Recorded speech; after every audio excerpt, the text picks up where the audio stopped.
નમસ્કાર મિત્રો, આજે આપણે જાણીશું કે ભગવાન જગન્નાથની મૂર્તિ અધૂરી કેમ છે. તો ચાલો જાણીએ આપણે વિસ્તારથી આ કથા. જય જગન્નાથ. મિત્રો, જ્યારે પણ આપણે ભગવાન જગન્નાથના દર્શન કરીએ છીએ ત્યારે આપણા મનમાં એક પ્રશ્ન જરૂર ઊભો થાય છે. ભગવાન જગન્નાથની મૂર્તિ અધૂરી કેમ છે? તેમના હાથપગ સંપૂર્ણ કેમ નથી? શું તેની પાછળ કોઈ રહસ્ય છે? આ માત્ર એક મૂર્તિ નથી, પરંતુ ભગવાનની એક એવી દિવ્ય લીલા છે જે ભક્તિ, શ્રદ્ધા, ધીરજ અને વિશ્વાસનો અમૂલ્ય સંદેશ આપે છે. ચાલો આજે આપણે આ સમગ્ર કથા વિગતવાર જાણીએ. રાજા ઇન્દ્રદ્યુમ્નની તપસ્યા. પ્રાચીન સમયમાં રાજા ઇન્દ્રદ્યુમ્ન ભગવાન વિષ્ણુના પરમ ભક્ત હતા. તેમના મનમાં એક જ ઈચ્છા હતી કે પૃથ્વી પર ભગવાનનું એવું દિવ્ય સ્વરૂપ સ્થાપિત થાય જેના દર્શનથી દરેક જીવનું કલ્યાણ થાય. રાજાએ વર્ષો સુધી કઠોર તપસ્યા કરી. અંતે ભગવાને સ્વપ્નમાં દર્શન આપ્યા અને કહ્યું, સમુદ્ર કિનારે એક દિવ્ય લાકડાનો દંડો તરતો આવશે. એમાંથી મારી મૂર્તિ બનાવજો. રાજા આનંદથી ભરાઈ ગયા. દિવ્ય લાકડાનો ચમત્કાર. થોડા દિવસો પછી સમુદ્ર કિનારે એક વિશાળ સુગંધિત લાકડાનો દંડો તરતો આવ્યો. હજારો લોકોએ તેને ઉઠાવવાનો પ્રયાસ કર્યો, પરંતુ કોઈ સફળ થયું નહીં. રાજાએ ભગવાનનું નામ લીધું અને ભક્તિપૂર્વક પ્રાર્થના કરી. ચમત્કાર થયો. ભારે લાકડું સહેલાઈથી ઊંચકાઈ ગયું અને મંદિર સુધી લાવવામાં આવ્યું. બધા સમજી ગયા કે આ કોઈ સામાન્ય લાકડું નથી, પરંતુ ભગવાનની કૃપાનું પ્રતીક છે. રહસ્યમય વૃદ્ધ સુથાર. હવે પ્રશ્ન હતો, આ લાકડામાંથી ભગવાનની મૂર્તિ કોણ બનાવશે? ત્યારે એક વૃદ્ધ સુથાર રાજદરબારમાં આવ્યા. હકીકતમાં તેઓ દેવશિલ્પી વિશ્વકર્મા જ હતા, પરંતુ સામાન્ય વૃદ્ધના સ્વરૂપમાં આવ્યા હતા. તેમણે રાજાને કહ્યું, હું મૂર્તિ બનાવીશ, પરંતુ મારી એક શરત છે. રાજાએ પૂછ્યું, કઈ શરત? વૃદ્ધે કહ્યું, મને એક બંધ ઓરડામાં 21 દિવસ સુધી એકલા કામ કરવા દો. આ દરમિયાન કોઈ પણ દરવાજો ખોલશે નહીં.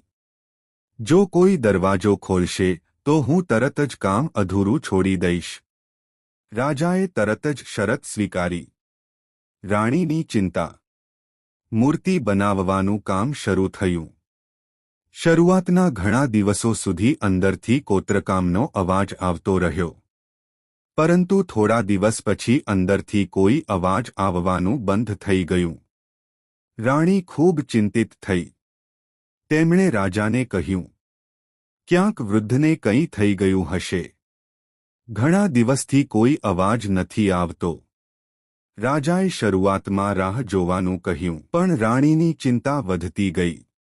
અંતે તેમણે રાજાને દરવાજો ખોલવા માટે મનાવી લીધા. અધૂરી મૂર્તિનું રહસ્ય. જેમ જ દરવાજો ખોલવામાં આવ્યો, અંદર કોઈ વૃદ્ધ સુથાર નહોતા. તેઓ અદૃશ્ય થઈ ચૂક્યા હતા. સામે ભગવાનની 3 દિવ્ય મૂર્તિઓ હતી, ભગવાન જગન્નાથ, બળભદ્ર અને સુભદ્રા. પરંતુ તેમની મૂર્તિઓ પૂર્ણ નહોતી. હાથપગ અધૂરા હતા.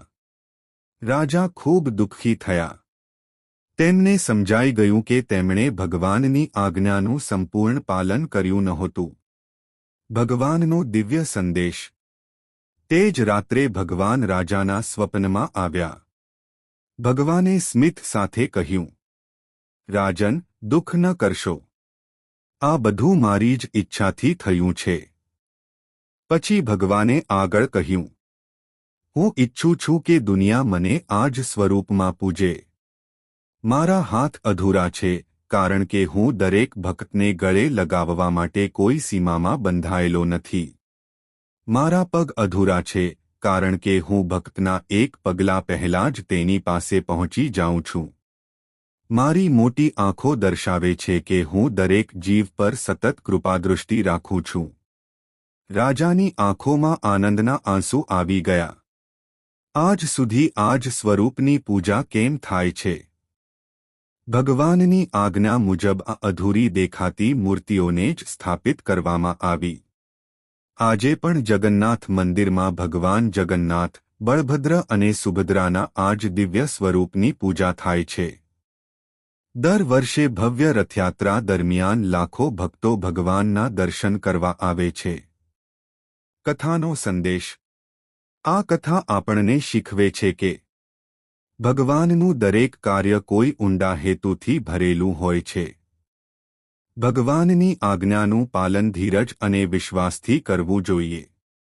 ભગવાન બાહ્ય સુંદરતા નહીં, પરંતુ નિર્મળ ભક્તિ જુએ છે. ભગવાન દરેક ભક્તને સમાન પ્રેમ કરે છે અને તેમની કૃપા માટે કોઈ સીમા નથી. ભગવાન જગન્નાથનું અધૂરું સ્વરૂપ એ જ બતાવે છે કે ભગવાન ક્યારે અધૂરા નથી. તેમનો પ્રેમ, તેમની કૃપા અને તેમનું રક્ષણ હંમેશા પૂર્ણ છે. જય જગન્નાથ. જય શ્રી કૃષ્ણ. મિત્રો, તમને આ વાર્તા ગમી હોય તો ચેનલને લાઇક કરજો અને સબસ્ક્રાઇબ કરજો. જય શ્રી કૃષ્ણ. જય જગન્નાથ.